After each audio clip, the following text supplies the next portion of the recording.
Hear when I cry, O God. Attend unto my prayer. From the ends of the earth have I cried unto thee when my heart is overwhelmed. Lead me to the rock that is higher than I. Thou hast been a shelter for me, a strong tower from the enemy. I will abide in your tabernacle forever. I will trust in the covert, the secret place, the hiding place of your wings. Selah. For thou hast heard my vows. Thou hast given me the heritage of those that fear your name. Thou wilt prolong the king's life, his years, as many generations. He will abide before God forever. O prepare mercy and truth, which may preserve him.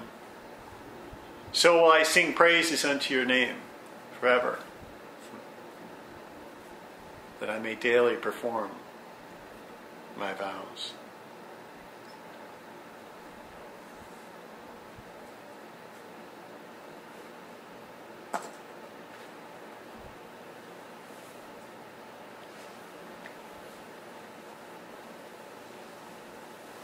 O righteous Father, compassionate, gracious, long-suffering, abundant in mercy and truth, may we set our gaze upon you, upon your Son.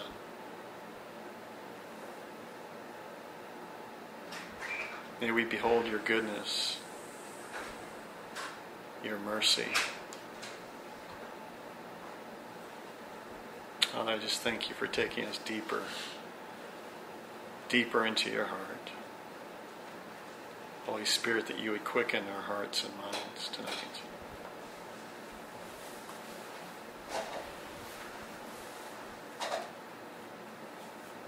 That we may abide in you and you in us.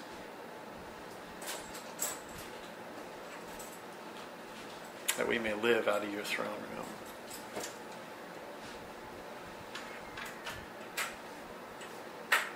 Teach us the simplicity. Reveal the secrets to us, Lord, for this time. For a glorious high throne from the beginning is the place of our sanctuary. Our hearts long to live there continually, Father.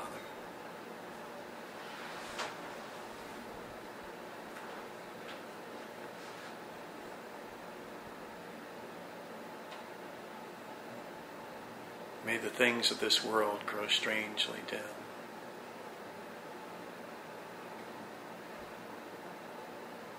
May they have no hold on us. That we would find refuge under the shadow of your wings.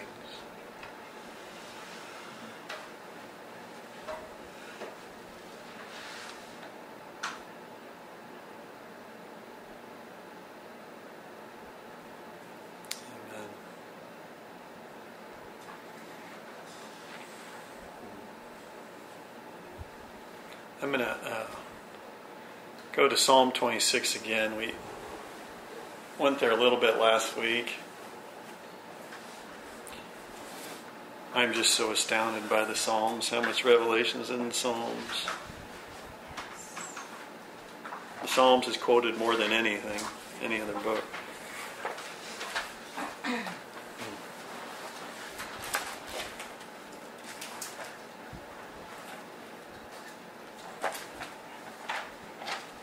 The revelations that David received from abiding in the secret place.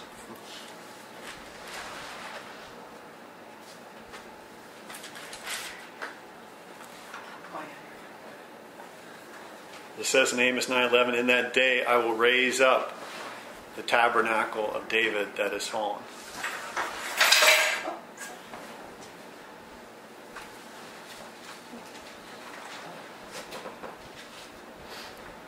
So there was a key in David. There were lots of keys there, huh? Was that the key of David back there? Is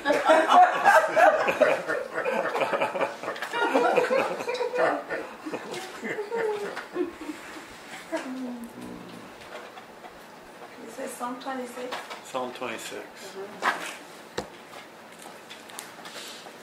See if I can get all the way through it. I just started memorizing it last week. But 26.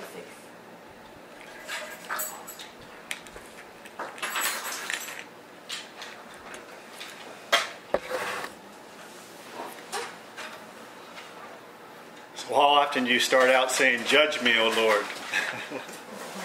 But see, David is abiding.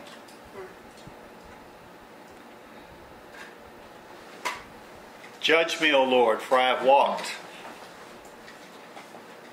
in mine integrity. I have trusted also in the Lord. I shall not slide. Examine me, Lord. Prove me. Try my reins and my heart. For your mercy is before my eyes, and I have walked in your truth. See, there it is. There's the abiding place, the secret place, under the shadow of his wings, under the protection. He can say, "Judge me, Lord."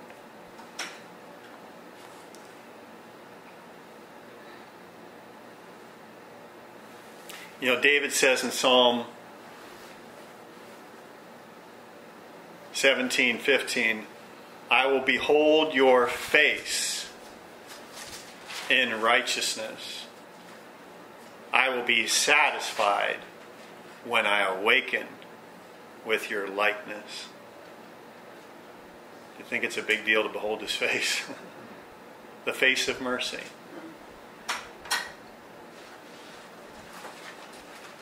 His mercy is before my eyes. You know, all you have to do is peruse through the Psalms. It's just mercy, mercy, mercy.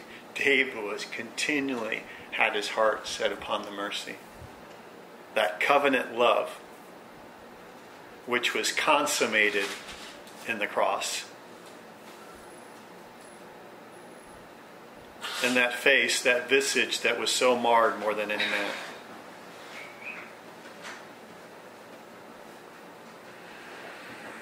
And we are to be transformed into that image, into that mercy.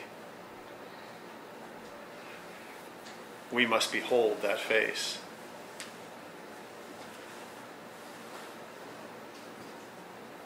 David continually thought upon the mercy. His face is always before me. He's at my right hand. He was continually thinking about God's mercy upon Israel. And his mercy in his own life.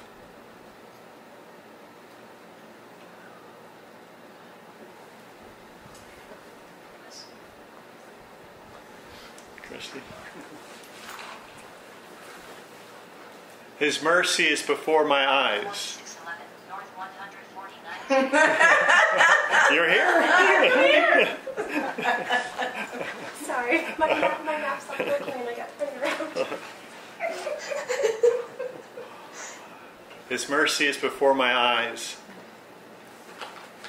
and I have walked in his truth.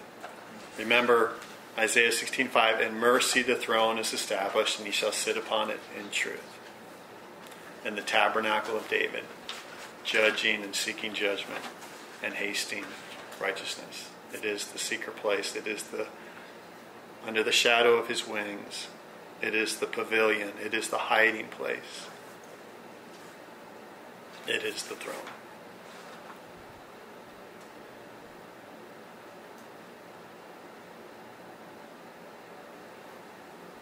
For your mercy is before my eyes, and I have walked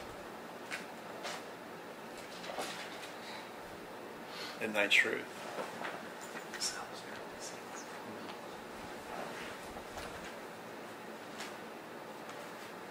How's it go after that? I have not sat with vain persons. I have not sat with vain persons.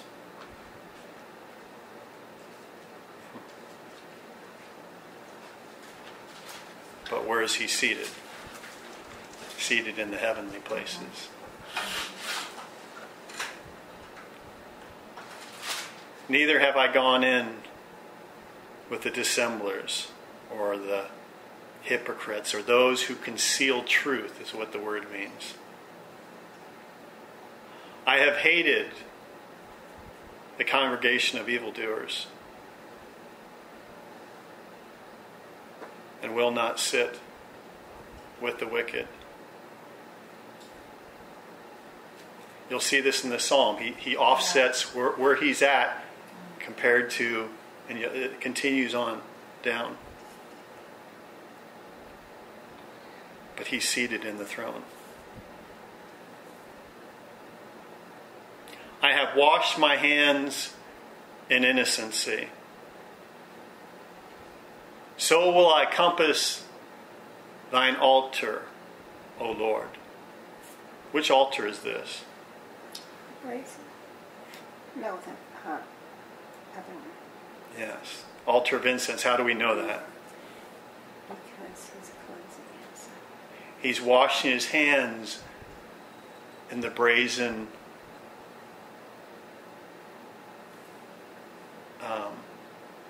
what's it called? No, the water. You got the brazen altar, and then the water you wash your hand in. What's that called? The brazen laver.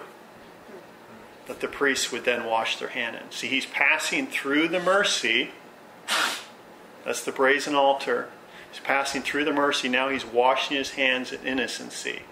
And then he says, so will I compass thine altar, O Lord. So he's now compassing the altar of incense. That I may publish with the voice of thanksgiving. Where did that thanksgiving come from? The mercy. He's thinking upon the mercy. I will compass thine altar, O Lord, that I may publish with the voice of thanksgiving.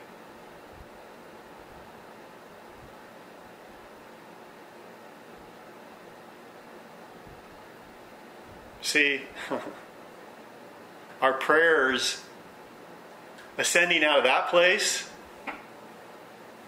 that's what the Father wants. Those are prayers he answers that come out of the mercy and out of that thanksgiving, out of that place. I'm not beholding myself. I'm beholding his work, his covenant love, his sacrificial love. And I'm not looking at my own inadequacies. But that is a sweet-smelling savor.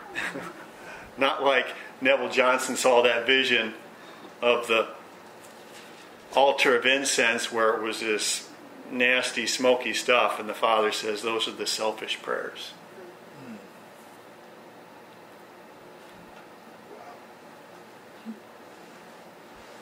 But it's compassed about with thanksgiving. Because remember, the way out, as it says in Romans chapter 1, I think it's like verse 21, it says that when they knew God, they glorified him not as God, neither were thankful, but became vain in their imaginations, and their foolish heart was darkened. Professing to be wise, they became fools and changed the glory of God into an image made like corruptible man and beasts and birds. So the way back in is through the mercy and beholding the mercy and that thankfulness out of that place. David continually beheld his face. He was continually thinking upon the mercy.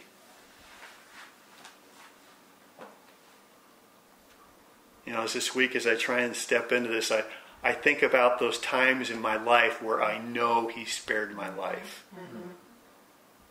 It was His mercy. As I was descending down the Italian Alps on my bicycle.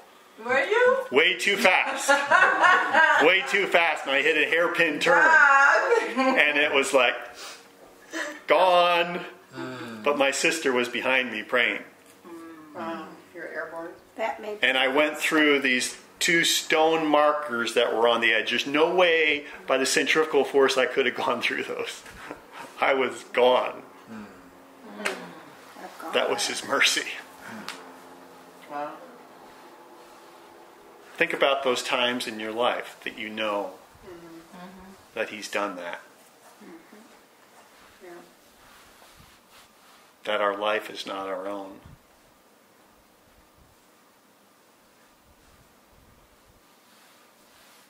I will behold thy face in righteousness. Not my own righteousness, the righteousness that came from His mercy. See, that's the face of mercy He's beholding. That visage that was so marred more than any man. In Psalm 22, which is what he saw, David saw, cried, my God, why hast thou forsaken me? For what purpose? So that we could be restored to the throne.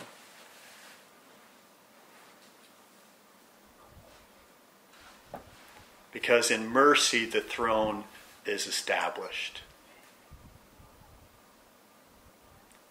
If we want to abide in the throne room, the mercy has to be continually before our face. Encompassing the altar of prayer of incense with that thanksgiving that arises from beholding that.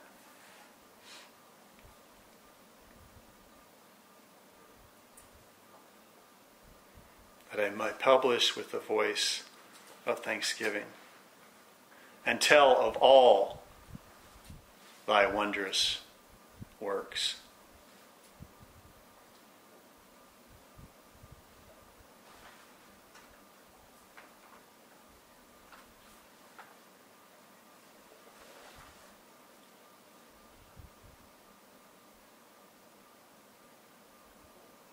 We're transformed as that's the grace.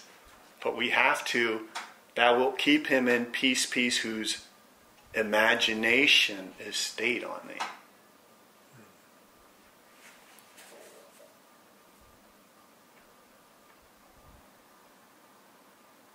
When they knew God, they glorified not as God, neither were thankful, but became vain in their imaginations. What are we beholding? The way back in is through the imagination, by beholding Him. By beholding the mercy. And then by beholding the truth in us, His Word living in us. And it's the standard of His Word. What He has spoken is the standard of what He looks like in me, not what I want to make Jesus out to be. Can you say that again? We have the standard of the truth is how we're to behold Him in us, Christ in us. Otherwise, we can make Him whoever we want to be. We want Him to be. You know, whoever we think Jesus is, another Jesus.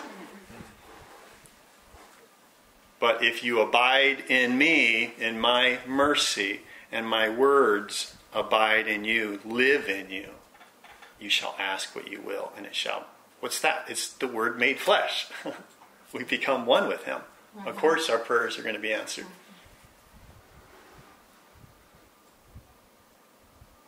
It's the Jesus, the Lamb. His whole life was given. Just imagine yourself as the little boy Jesus reading the Scriptures, reading about yourself on the cross. His visage is so marred more than any man.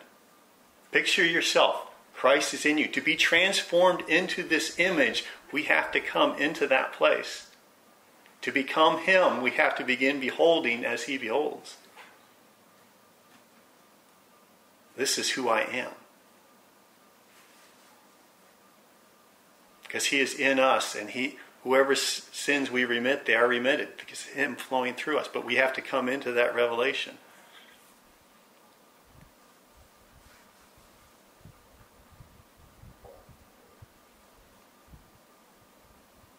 See yourself as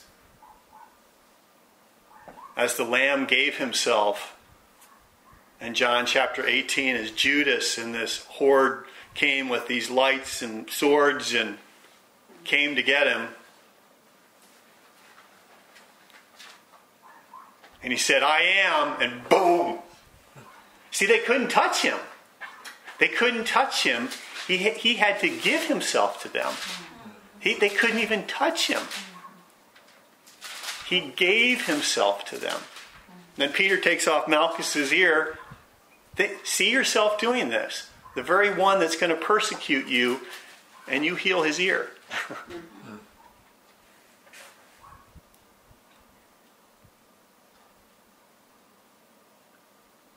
I heard, who's the prayer walker? What's his name? Henry Gruver. He told a story. He was over in the Middle East somewhere. It may have been Afghanistan. He was prayer walking, and he ended up going into this cave.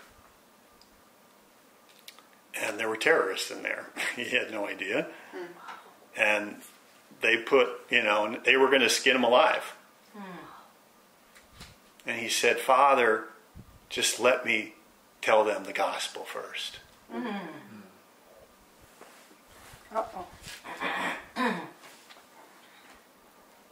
And then something appeared, an angel or something, because they all split. That's the gospel. But are you to that place? I know. They're going to skin you alive, and you're like, let me redeem them. We have to begin seeing ourselves like that. Amen. Walking in that. Walking in the truth. As it says in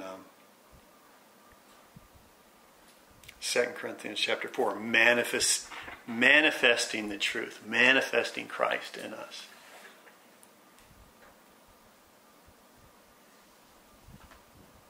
Beginning to see as we lay hands on people, seeing the virtue of Christ flowing through us. Because it is, but if we're not beholding it, it's hindered because we're beholding ourselves and not Him. To be transformed into His image, we have to see Him in us and become one.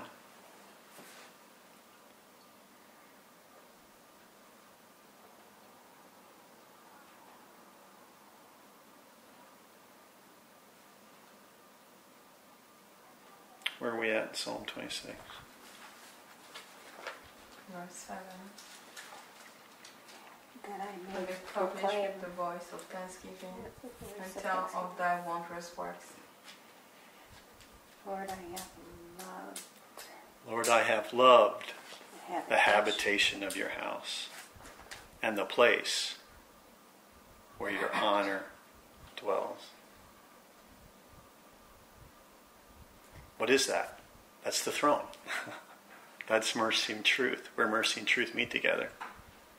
That's the place, the habitation of His house, and the place where His honor dwells. That's the crown of glory and honor. That's where the crown of glory and honor is, that man was crowned with. And that the sons are going to receive, just as Christ received it on the Mount of Transfiguration, on Zion.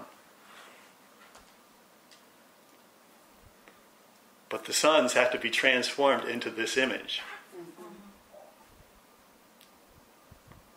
And we have to see ourselves, the true Christ, not another Christ.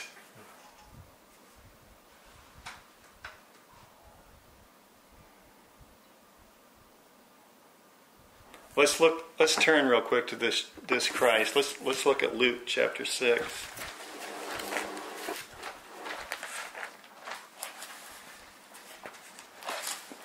that my words may live in you.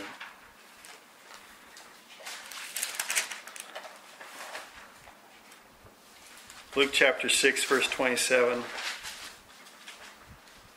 But I say unto you which hear. I say unto you which hear. Hear my voice. Who hears his voice? The lambs. Those that will lay down their lives. Love your enemies. Do good to them which love you. No. Hate you. Do good to them which hate you. Bless them that curse you. Bless you. Pray for them which despitefully use you. And in Matthew, the record shows, and it says, and persecute you. Can you see that?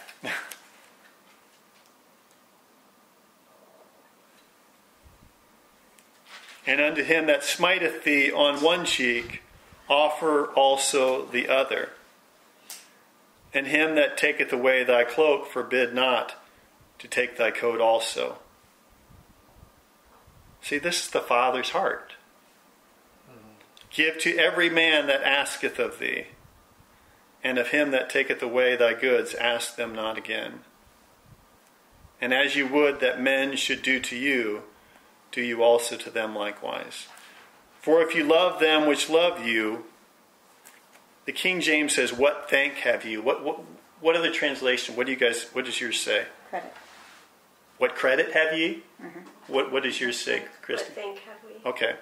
You know, the word is the Greek word charis. It's grace. It's the Greek word charis.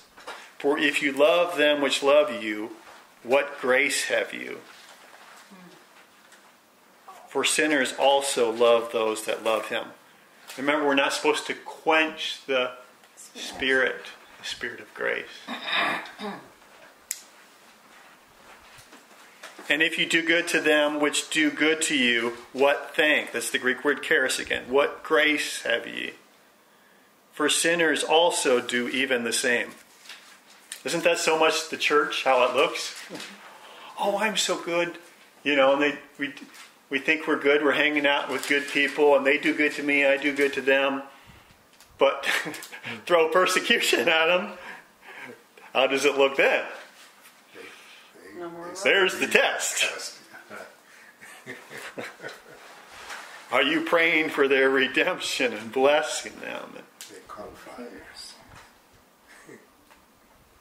Or are you offended because you're beholding self rather than him?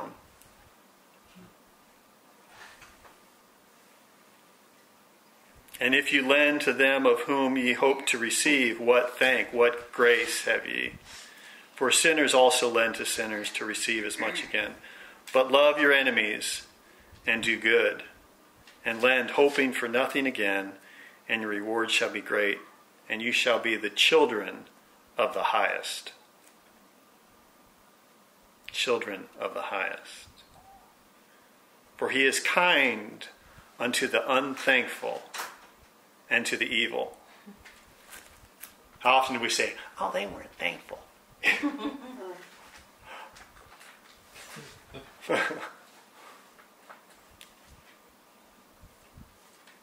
And he gives us breath every day, even in our unthankfulness.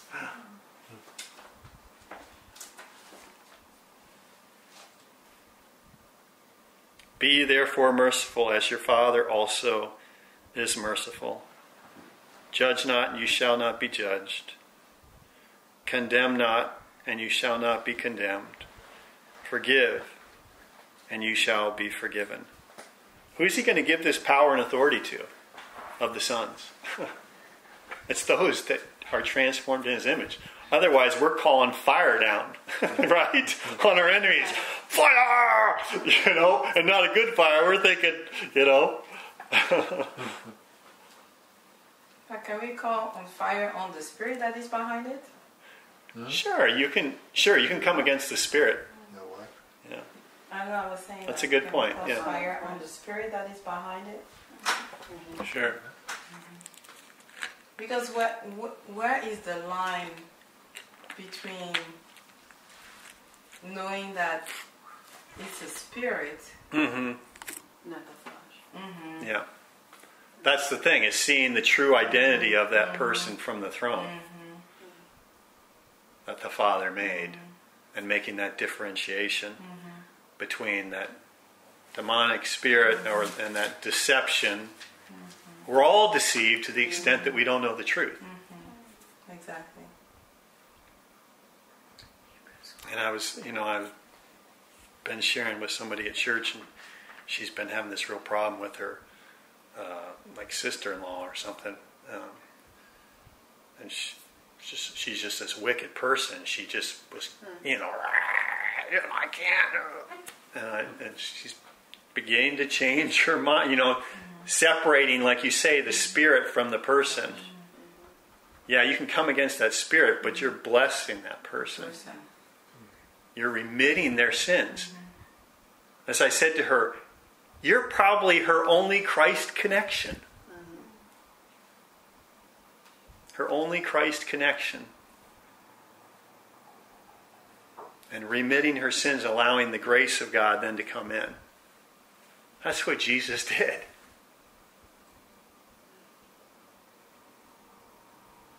The woman at the well, he told her life, but he was remitting her sins, and she came into her identity, and she went back to the city and stepped into her true identity.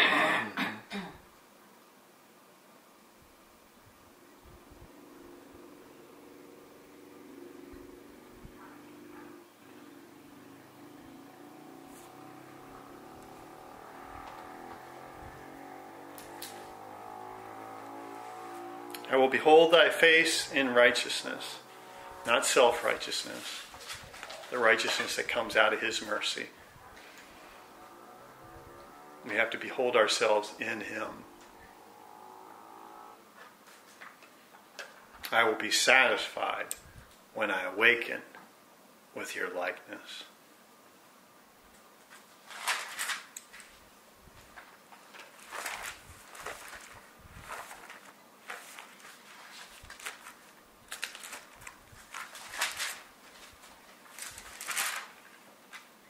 Back to Psalm 26. Lord, I have loved the habitation of thy house and the place where thine honor dwelleth. Gather not my soul with sinners, nor my life with bloody men, in whose hands is mischief. Where was David abiding? In the hands of the Father, mercy and truth. You see this? And their right hand is full of bribes. What is the Father's right hand full of? Truth. It says in Deuteronomy 33:2, out of his right hand came a fiery law, how he loved the people. See, he's setting this against where he's dwelling, what he's seeing.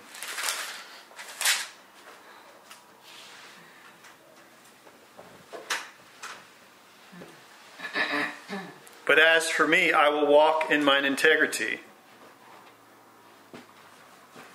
What's that integrity? It's found on the rock. His integrity was by standing on the rock, beholding him, abiding in mercy and truth. Not this self-righteous integrity, but his identity in him. Redeem me and be merciful unto me. My foot standeth in an even place. In the congregations will I bless the Lord. It's amazing if you see this psalm.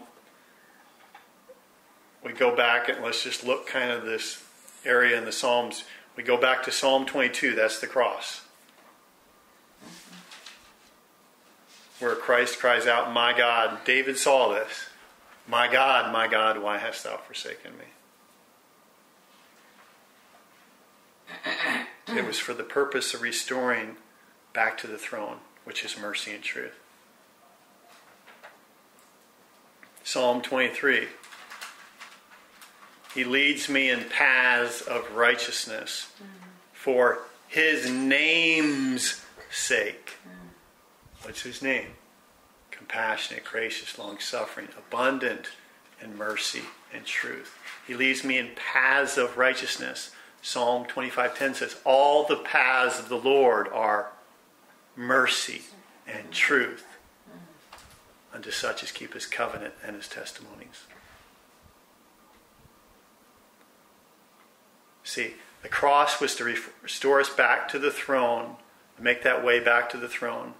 And you'll see again, okay, Psalm 23, there we have mercy and truth. Psalm 24, who shall ascend the hill? Zion. That's where the throne is. And who shall stand in his holy place? He that clean hands and pure heart shall not lift his soul up in vanity, nor sworn deceitfully. He shall receive blessing from the Lord and righteousness from the God of his salvation. This is the generation of those that seek him, that seek thy face. What goes before his face? Mercy and truth. Psalm 89:14. Mercy and truth go before his face. Psalm 22, Psalm 23, we got mercy and truth. Psalm 24, we got mercy and truth. Psalm 25, verse 10. All the paths of the Lord are mercy and truth. Psalm 26, what does it say? Your mercy is before my eyes, and I have walked in your truth.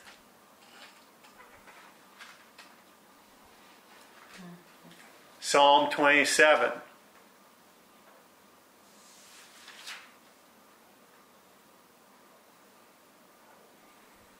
He says, he will hide me in his pavilion, in the secret of his tabernacle, the secret place of his tabernacle, shall he hide me. Where is that? That's the throne room. That is where mercy and truth meet. And mercy, the throne, is established. He shall sit upon in truth. That is the secret place. That is the hiding place.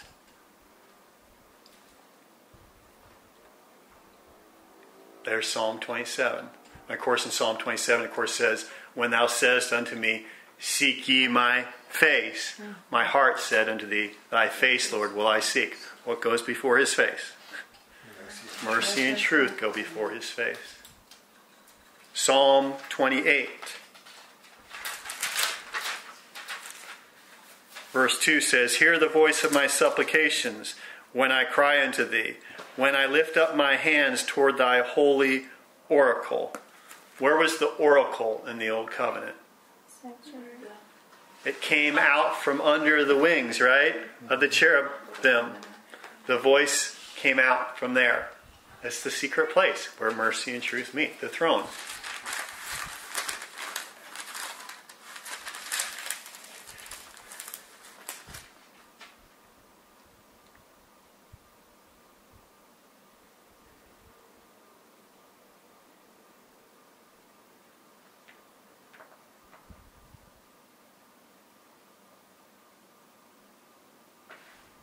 Psalm 115, like I say, which is a psalm for this year, begins with,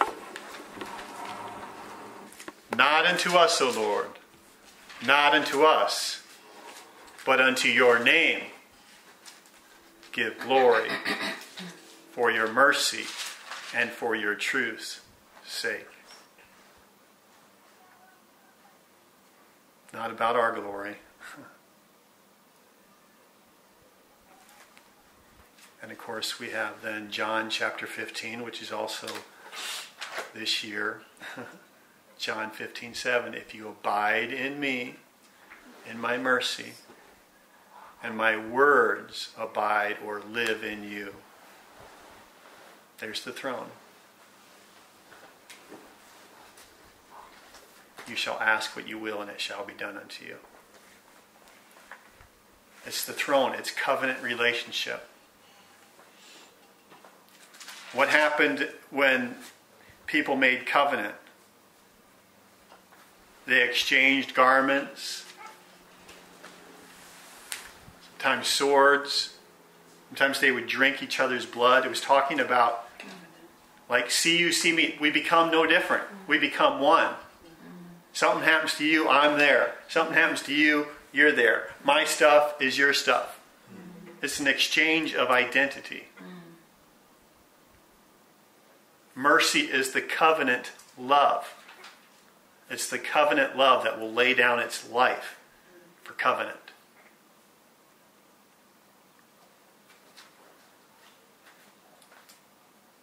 All the patriarchs knew about mercy and truth.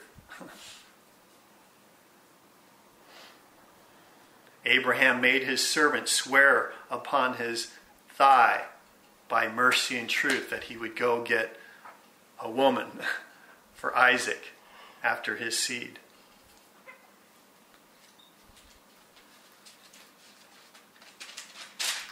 Jacob, when he went down into Egypt, when he was about to die, he had Joseph lay his hand upon his thigh and swear by mercy and truth. It was covenant. It was a covenant. But it's a covenant that it's all pointing to the throne. It's all pointing to Christ, who would ultimately come, as it says in Luke chapter 1, to perform the mercy promised to our fathers. All that other mercy that the Father did was given looking towards the cross. Because he couldn't even make the creation without knowing that the Son would come to redeem fallen man. He didn't even put the stars in place before that covenant was set, before the foundation of the world. That mercy and truth, that covenant that the Son made with the Father, that I will go to be the Lamb slain.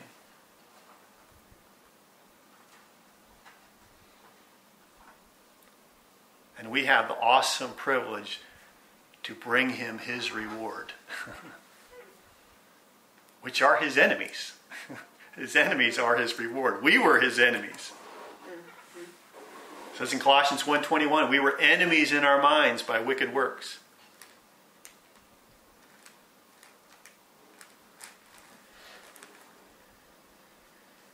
Going to make his enemies his footstool. That doesn't just mean stomping them out. It's a resting place. It's a redemption. It's a redemptive work. Certainly there are those that won't repent, that will reject the mercy. And those are the goats that will stand at the left hand because they rejected his mercy.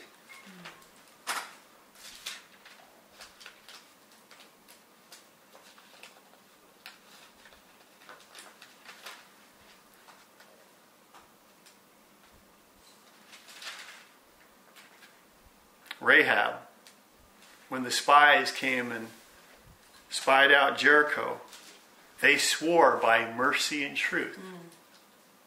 They swore by mercy and truth. You can read the record.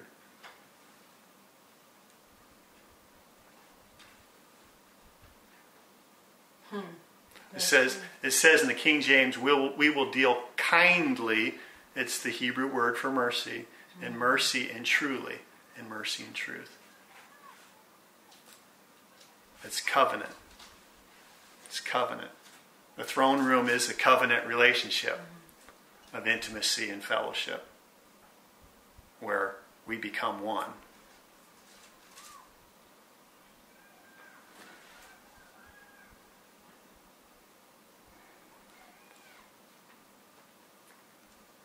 Just as I talked about Psalm 16, let's just glance, since we're close there, let's just glance at that real quick again.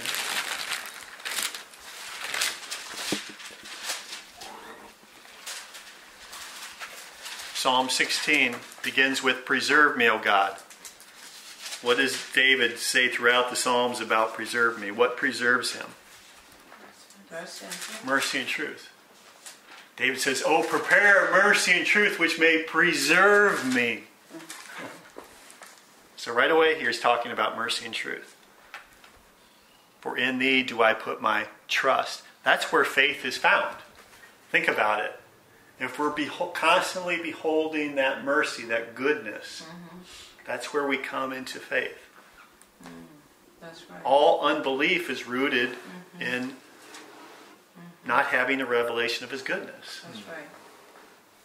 That spirit of unbelief is rooted in questioning the goodness of God. That's right.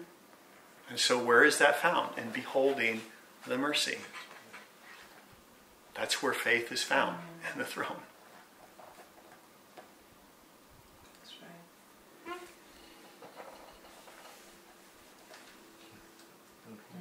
And so then we come there, mercy and truth, right there at the very beginning of chapter 16, at the very end again. Thou wilt show me the path of life, or paths of life. What are all the paths of life are? All the paths of the Lord are mercy and truth. And then he says, in thy presence, or in thy face, in beholding the face of mercy, this fullness of joy. At thy right hand, truth, are pleasures forevermore.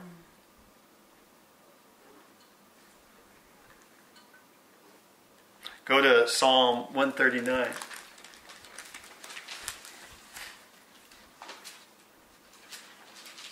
Let's go to Psalm 138 since we're right there.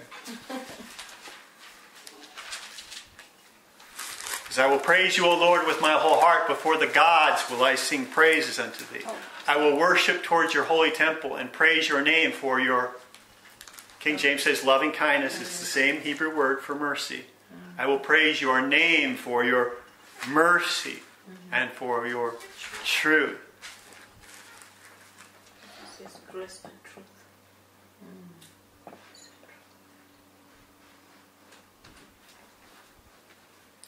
Psalm 139.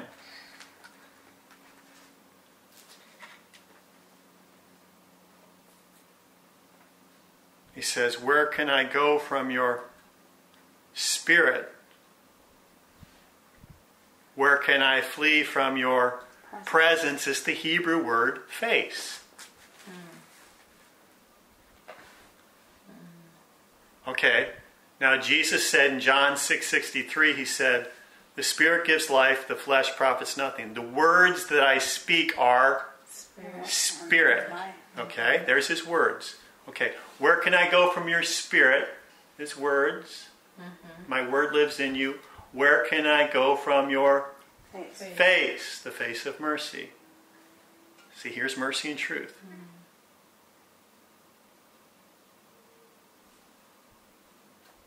It's beholding his face. It's beholding the mercy and beholding the truth and walking in the truth. If I ascend into heaven, you are there. Your words, beholding your mercy, your face. If I make my bed in hell, the grave, you are there. If I take up the wings of the morning and dwell in the uttermost part of the sea, even there your hand, mercy, shall lead me. Your right hand, truth, shall hold me. It's the throne. It's this covenant relationship, fellowship, as I'm beholding him. So we really, really got that revelation of mercy and truth. And then when you have that, there's no more fear. Yeah. Because you see how he can go high. Because it's the revelation of his love. Yeah. It's the height, the depth, the breadth, the length of his love that Paul talks about. Yeah. Ephesians chapter 3. Amazing. He got it from David. It comes through the key of David. To know the love of Christ by beholding his face and meditating on his word in me. How do we come to know it? By becoming it. It's not like this separate entity. It's we know it when we become it.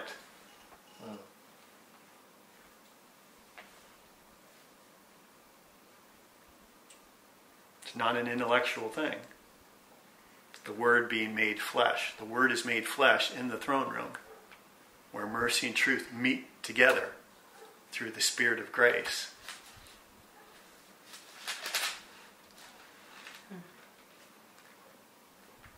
If you don't love like this, what grace have you?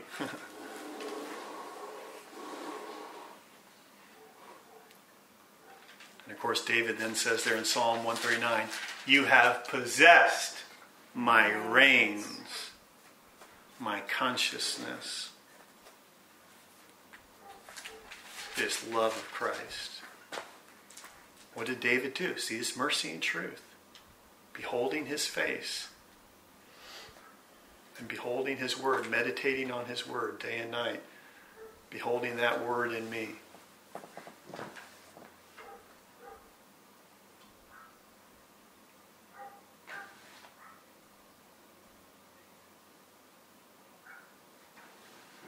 There's a diligence, isn't there? Be diligent that you may enter into that rest. That's the rest for our souls, where we totally come into faith and trusting Him, and we're abiding in there, the place of immunity, the place of immunity where the enemy cannot touch us unless we give ourselves, just like Jesus. They couldn't touch him. I am. Boom! You know? You'd think they'd kind of get it, you know? We healed his ear, But yeah, it's deception. Wow.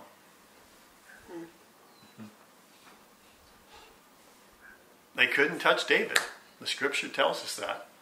In Psalm 89. It says, then thou spakest in vision to the Holy One. That's Jesus. This is where, in the scriptures, it's speaking to Jesus. Then thou spakest in vision to the Holy One, said, I have laid help upon one that is mighty. I have exalted one chosen out of the people. I have found David my servant. With my holy oil have I anointed him. Holy oil of intimacy. With whom my hand shall be established, my arm also shall strengthen him.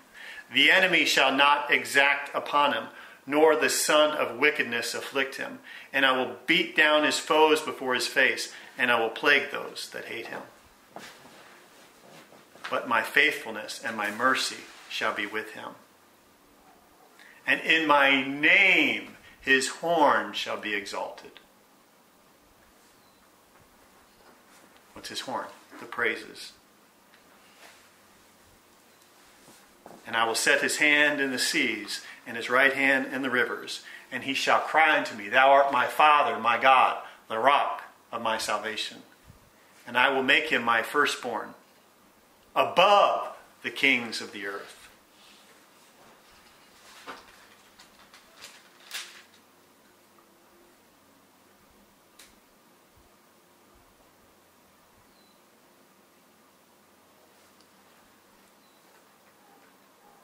Psalm 89:14. Righteousness and judgment are the habitation of his throne. Mercy and truth go before his face. Blessed are the people that know the joyful shout. They shall walk, O Lord, in the light of your face. This joyful shout is compassionate, gracious, long-suffering, abundant mercy and truth, that know it, that get the revelation of it. Not that just know compassionate, gracious, long-suffering, abundant. It's the revelation. That's what he's raising up. The tabernacle of David is the revelation of his name.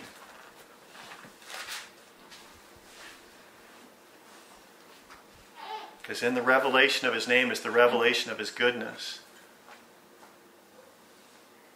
Those that come to him, Hebrews 11:6, those that come to him must believe that he is, that he's good, not that he exists.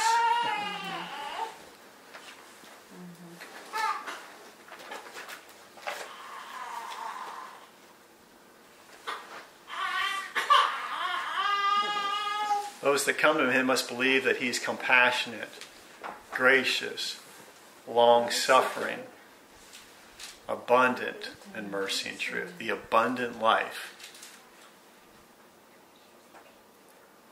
found in the throne room in the person of Jesus Christ. As we behold his face, we behold his words in us, living in us, walking just as he walked.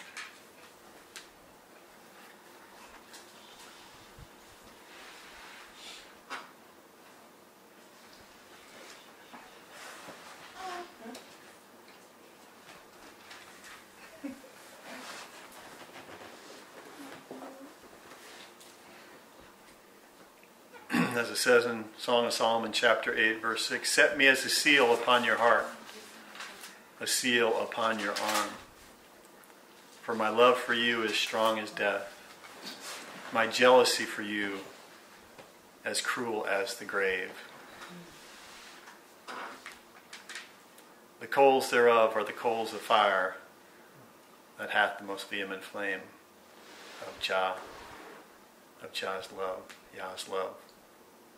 Many waters cannot quench this love, neither can floods drown it.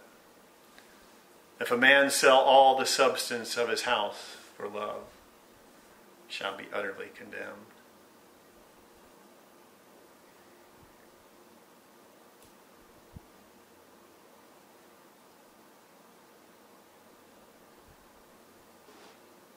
Not unto us, O Lord, not unto us, but unto your name give glory, for your mercy and for your truth's sake. Father, you would hasten this work in us. That you would hasten it. It is time. Yes. Form us with your hands, Father. As your word says in Isaiah 45, command the work of my hands.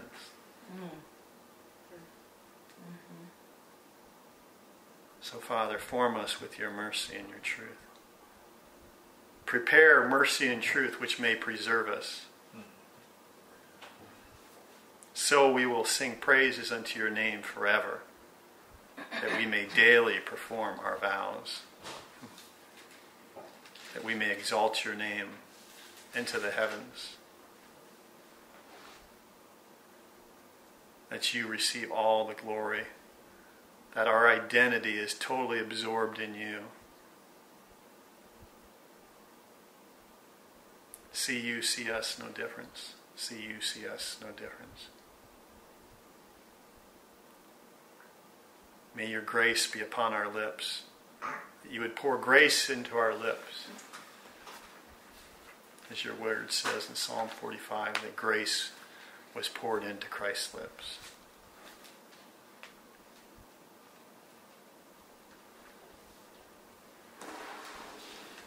Thank you for the mind of Christ. Father, that you may possess our reins, that we may be diligent in our imagination to not behold things of this life,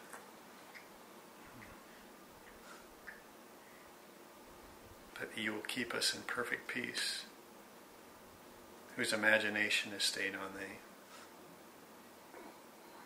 thee. Holy Spirit, quicken our minds to abide in this place.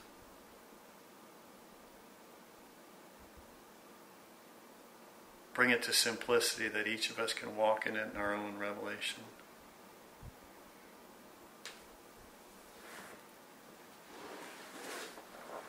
May we strengthen one another, encourage one another when we're not abiding in there.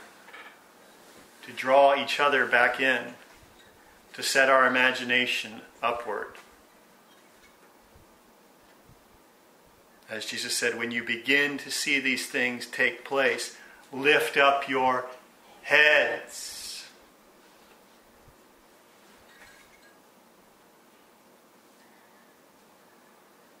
These things that are the signs appearing in the heavens.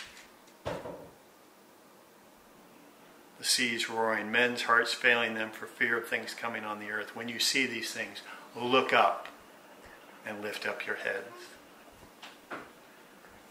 May our eye be single, that our whole body may be full of light.